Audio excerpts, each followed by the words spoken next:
ಎಲ್ಲರಿಗೂ ನಮಸ್ಕಾರ. ನಾನು ರಾಜೇಶ್ವರಿ. ರಾಜಿ ಅಡುಗೆ ಚಾನಲ್ಗೆ ನಿಮ್ಮೆಲ್ಲರಿಗೂ ಸ್ವಾಗತ. ಇವತ್ತಿನ ವಿಡಿಯೋಲಿ ಬ್ರೆಡ್ ಚೀಸ್ ಆಮ್ಲೆಟ್ ಹೇಗೆ ಮಾಡೋದು ಅಂತ ನೋಡೋಣ. ಈ ಆಮ್ಲೆಟನ್ನು ಮಾರ್ನಿಂಗ್ ಬ್ರೇಕ್ಫಾಸ್ಟ್ಗೆ ಅಥವಾ ಸಂಜೆ ಸ್ನ್ಯಾಕ್ಸ್ ಆಗಿ ಮಕ್ಕಳಿಗೆ ಮಾಡಿಕೊಡ್ಬಹುದು. ಕಡಿಮೆ ಸಮಯದಲ್ಲಿ ಕಡಿಮೆ ಸಾಮಗ್ರಿಗಳನ್ನು ಬಳಸಿ ತುಂಬಾ ರುಚಿಯಾಗಿ ಈ ಬ್ರೆಡ್ ಚೀಸ್ ಆಮ್ಲೆಟನ್ನು ಮಾಡ್ಕೋಬಹುದು. ಬನ್ನಿ ಈಗ ಹೇಗೆ ಮಾಡೋದು ಅಂತ ನೋಡೋಣ. ಮೊದಲಿಗೆ ನಾನಿಲ್ಲಿ ಒಂದು ಬೌಲ್ಗೆ ಒಂದು ಮೊಟ್ಟೆನ ಸೇರಿಸ್ಕೊಂಡಿದ್ದೀನಿ. ನಂತರ ಒಂದು ಹಸಿಮೆಣಸಿನ್ಕಾಯಿ ಹಾಗೆ ಒಂದು ಚಿಕ್ಕ ಈರುಳ್ಳಿನ ಸಣ್ಣಕ್ಕೆ ಹೆಚ್ಚಿ ಸೇರಿಸ್ಕೊಂಡಿದ್ದೀನಿ. ನಂತರ 1 ಟೇಬಲ್ ಸ್ಪೂನಷ್ಟು ಕೊತ್ತಂಬರಿಯನ್ನು ಸಣ್ಣಕ್ಕೆ ಹೆಚ್ಚಿ ಸೇರಿಸ್ಕೊಂಡು ರುಚಿಗೆ ತಕ್ಕಷ್ಟು ಉಪ್ಪನ್ನು ಸೇರಿಸಿ ಚೆನ್ನಾಗಿ ಮಿಕ್ಸ್ ಮಾಡ್ಕೊಳ್ತಾ ಇದ್ದೀನಿ. ಈಗ ಬಿಸಿಯಾಗಿರೋ ತವ ಮೇಲೆ ಸ್ವಲ್ಪ ಬೆಣ್ಣೆನ ಸೇರಿಸಿ ಮಿಕ್ಸ್ ಮಾಡಿಟ್ಟಿರೋ ಆಮ್ಲೆಟ್ ಮಿಶ್ರಣನ ಸೇರಿಸ್ಕೊಳ್ಳೋಣ. ಈಗ ಒಂದು ಬ್ರೆಡ್ ಪೀಸನ್ನು ಈ ಆಮ್ಲೆಟ್ ಮಿಶ್ರಣದ ಮೇಲೆ ಒಂದು ಕಡೆ ಮಾತ್ರ ಈ ರೀತಿ ಡಿಪ್ ಮಾಡಿ ಸೈಡಿಗೆ ಇಟ್ಕೊಳ್ಳೋಣ. ನಂತರ ಇನ್ನೊಂದು ಬ್ರೆಡ್ ಪೀಸನ್ನು ಇದ್ರ ಮೇಲೆ ಇಟ್ಟು ಎರಡೂ ಕಡೆ ಈ ರೀತಿ ಡಿಪ್ ಮಾಡಿ ಲೋ ಫ್ಲೇಮಲ್ಲಿ 1 ನಿಮಿಷ ಬೇಯಿಸ್ಕೊಳ್ಬೇಕು.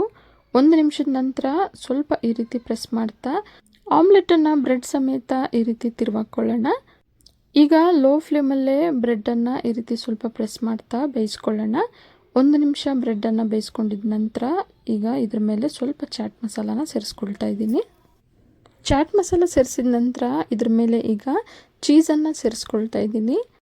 ಚೀಸ್ ಸೇರಿಸಿದ ನಂತರ 4 ಕಡೆ ಈ ರೀತಿ ಆಮ್ಲೆಟನ್ನು ಫೋಲ್ಡ್ ಮಾಡ್ಕೊಳ್ಳೋಣ. ಫೋಲ್ಡ್ ಮಾಡಬೇಕಾದ್ರೆ ಸ್ವಲ್ಪ ಈ ರೀತಿ ಪ್ರೆಸ್ ಮಾಡ್ತಾ ಫೋಲ್ಡ್ ಮಾಡ್ಕೊಳ್ಬೇಕು. ಆಗ ಚೀಸ್ಗೆ ಆಮ್ಲೆಟು ಚೆನ್ನಾಗಿ ಅಂಟ್ಕೊಳ್ಳುತ್ತೆ. ಈಗ ಇದ್ರ ಮೇಲೆ ಮೊದಲೇ ಒಂದು ಸೈಡ್ ಮಾತ್ರ ಆಮ್ಲೆಟಲ್ಲಿ ಡಿಪ್ ಮಾಡಿ ಇಟ್ಟಂತಹ ಬ್ರೆಡ್ ಪೀಸನ್ನು ಇಟ್ಕೊಳ್ತಾ ಇದ್ದೀನಿ. ಈಗ ನಿಧಾನವಾಗಿ ಇದನ್ನು ಈ ರೀತಿ ತಿರುವಾಕಿ ಲೋ ಫ್ಲೇಮಲ್ಲೇ ಬೇಯಿಸ್ಕೊಳ್ಳೋಣ. ಎರಡು ಕಡೆ ಚೆನ್ನಾಗಿ ರೋಸ್ಟ್ ಆದ ನಂತರ ಇದ್ರ ಮೇಲೆ ಸ್ವಲ್ಪ ಬೆಣ್ಣೆನ ಸವರಿ ಒಂದು ಪ್ಲೇಟ್ಗೆ ಸರ್ವ್ ಮಾಡ್ಕೊಳ್ಳೋಣ. ರುಚಿಯಾದ ಬ್ರೆಡ್ ಚೀಸ್ ಆಮ್ಲೆಟ್ ಈಗ ಸರ್ವ್ ಮಾಡೋದಕ್ಕೆ ರೆಡಿಯಾಗಿದೆ. ಬಿಸಿ ಬಿಸಿಯಾಗಿ ತಿಂತಾ ಇದ್ರೆ ಅಂತೂ ತುಂಬಾ ಚೆನ್ನಾಗಿರುತ್ತೆ. ಬನ್ನಿ ಈಗ ಇನ್ನೊಂದು ವಿಧಾನದಲ್ಲಿ ಈ ಬ್ರೆಡ್ ಚೀಸ್ ಆಮ್ಲೆಟನ್ನು ಹೇಗೆ ಮಾಡೋದು ಅಂತ ತೋರಿಸ್ಕೊಡ್ತೀನಿ. ಇನ್ನೊಂದು ವಿಧಾನದಲ್ಲಿ ಮಾಡೋದಕ್ಕೆ ಮೊದಲು ನಾನಿಲ್ಲಿ ಒಂದು ಬ್ರೆಡ್ ಪೀಸನ್ನು ಈ ರೀತಿ 4 ಕಡೆ ಎಡ್ಜ್ಗಳನ್ನು ಕಟ್ ಮಾಡಿ ಮಧ್ಯಭಾಗನ ಸಪ್ರೇಟ್ ಮಾಡ್ಕೊಳ್ತೀನಿ. ಈ ರೀತಿ ಮಾಡೋದ್ರಿಂದ ಮಕ್ಕಳಿಗೆ ಇನ್ನೂ ಅಟ್ರಾಕ್ಟಿವ್ ಆಗಿ ಕಾಣುತ್ತೆ. ಈಗ ಒಂದು ಬೌಲ್ಗೆ ಒಂದು ಮೊಟ್ಟೆನ ಸೇರಿಸ್ಕೊಳ್ತಾ ಇದ್ದೀನಿ. ಮೊಟ್ಟೆ ಸೇರಿಸಿದ ನಂತರ ಒಂದು ಸಣ್ಣ ಈರುಳ್ಳಿನ ಕಟ್ ಮಾಡಿ ಸೇರಿಸ್ಕೊಳ್ತಾ ಇದ್ದೀನಿ. ನಂತರ ಒಂದು ಹಸಿಮೆಣಸಿನ್ಕಾಯಿನ ಸಣ್ಣಗೆ ಕಟ್ ಮಾಡಿ ಸೇರಿಸ್ಕೊಂಡಿದ್ದೀನಿ. ಸಣ್ಣಗೆ ಹೆಚ್ಚಿರೋ ಸ್ವಲ್ಪ ಕೊತ್ತಂಬರಿಯನ್ನು ಸೇರಿಸಿ ರುಚಿಗೆ ತಕ್ಕಷ್ಟು ಉಪ್ಪನ್ನು ಸೇರಿಸಿ ಚೆನ್ನಾಗಿ ಮಿಕ್ಸ್ ಮಾಡ್ಕೊಳ್ಳೋಣ. ಈಗ ಬಿಸಿಯಾಗಿರೋ ತವ ಮೇಲೆ ಸ್ವಲ್ಪ ಬೆಣ್ಣೆನ ಸೇರಿಸ್ಕೊಳ್ತಾ ಇದ್ದೀನಿ. ಬೆಣ್ಣೆ ಬದಲಿಗೆ ಎಣ್ಣೆ, ತುಪ್ಪ ಯಾವುದಾದ್ರೂ ಸೇರಿಸ್ಕೋಬಹುದು. ಈಗ ಕಟ್ ಮಾಡಿರೋ ಬ್ರೆಡ್ ಎಡ್ಜನ್ನು ಸೇರಿಸ್ಕೊಂಡು ಮಧ್ಯದಲ್ಲಿ ಆಮ್ಲೆಟ್ ಮಿಶ್ರಣನ ಸೇರಿಸ್ಕೊಳ್ತಾ ಇದ್ದೀನಿ. ಆಮ್ಲೆಟ್ ಸೇರಿಸಿದ ನಂತರ ಇದ್ರ ಮೇಲೆ ಚೀಸನ್ನು ಸೇರಿಸ್ಕೊಳ್ತಾ ಇದ್ದೀನಿ. ಚೀಸನ್ನು ಸೇರಿಸಿದ ನಂತರ ಕಟ್ ಮಾಡಿಟ್ಟಿರೋ ಬ್ರೆಡ್ ಪೀಸನ್ನು ಇದ್ರ ಮೇಲೆ ಸೇರಿಸ್ಕೊಳ್ಳೋಣ. ಬ್ರೆಡ್ ಪೀಸನ್ನು ಸೇರಿಸಿದ ನಂತರ ಸ್ವಲ್ಪ ಈ ರೀತಿ ಲೈಟಾಗಿ ಪ್ರೆಸ್ ಮಾಡ್ತಾ ಸ್ವಲ್ಪ ಬೆಣ್ಣೆನ ಇದ್ರ ಮೇಲೆ ಸವರ್ಕೊಳ್ಳೋಣ. ಬೆಣ್ಣೆ ಸೇರಿಸಿದ ನಂತರ ನಿಧಾನವಾಗಿ ಈ ರೀತಿ ತಿರುವಾಗ್ತಾ ಲೋ ಫ್ಲೇಮಲ್ಲೇ ಮತ್ತೊಂದು ಕಡೆ ಫ್ರೈ ಮಾಡ್ಕೊಳ್ಳೋಣ.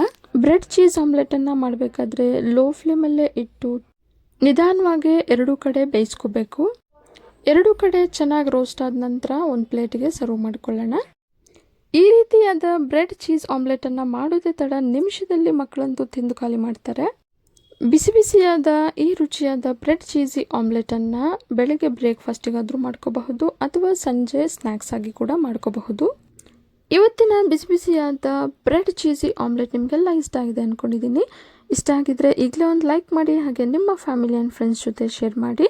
ಮತ್ತಷ್ಟು ಸುಲಭ ಹಾಗೂ ರುಚಿಯಾದ ರೆಸಿಪಿಗಳಿಗೋಸ್ಕರ ರಾಜಿ ಅಡುಗೆನ ಸಬ್ಸ್ಕ್ರೈಬ್ ಆಗೋದನ್ನು ಮರಿಬೇಡಿ.